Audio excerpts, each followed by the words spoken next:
പരിണാമമെന്ന നമ്മുടെ മക്കളും നമ്മളൊക്കെ കാലങ്ങളായി പഠിച്ചു വരുന്ന ഒരു അബദ്ധമുണ്ട്. ഞാൻ അങ്ങോട്ട് കിടക്കല്ല. ഒന്നാമത്തെ കണം അത് മണ്ണിൽ നിന്ന് രൂപപ്പെടുന്നു. വെള്ളത്തിൽ നിന്ന്. ഈ വെള്ളത്തിൽ എങ്ങനെയാണ് അമീബ രൂപപ്പെട്ടത്? ചാൾസ് ഡാർവിൻ എന്ന എവല്യൂഷൻ തിയറിയുടെ ഉപജ്ഞാതാവ് പറയുന്നത് അത് ദൈവത്തെ ഏൽപ്പിച്ചാലേ പറ്റുള്ളൂ എന്ന്. അദ്ദേഹത്തിന്റെ ആത്മകഥയിൽ ഏകകോശ ജീവിയാകുന്ന ഒരു വസ്തു രൂപപ്പെടുന്നു. അതെങ്ങനെ? അത് ദൈവത്തെ ഏൽപ്പിക്കണം എന്നാണ് പറയുന്നത്. എന്നിട്ട് അത് 2 കോശമായി പല കോശങ്ങളായി പലതുമായിട്ട് മനുഷ്യനായി തീർന്നു എന്നാണ് അദ്ദേഹം പറയുന്നത്. ഈ മനുഷ്യന്റെ ഉത്ഭവം തന്നെ ലക്ഷക്കണക്കിന് വർഷം മുന്നെയാണെന്നാണ് പറയുന്നത് ഇവരൊക്കെ. പിന്നീട് ഒരു പരിണാമമൊന്നും വരുന്നില്ല. മനുഷ്യപ്പോഴും മനുഷ്യൻ തന്നെ.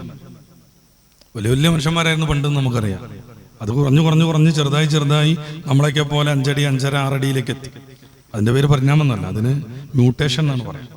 ഒരേ ജീവിവർഗത്തിൽ വരുന്ന മാറ്റങ്ങൾ. വലിയ മനുഷ്യന്മാർ ചെറുതായി വരുന്നത്, നല്ല ശക്തിയുള്ള ആളുകൾ പിന്നെ ശക്തി കുറഞ്ഞു വരുന്നത്. ഇവിടെ വർഗമാറ്റം വരുന്നില്ല. മനുഷ്യൻ എന്ന വർഗത്തിനൊരു മാറ്റവും വരുന്നില്ല. അന്നും മനുഷ്യൻ, ഇന്നും മനുഷ്യൻ.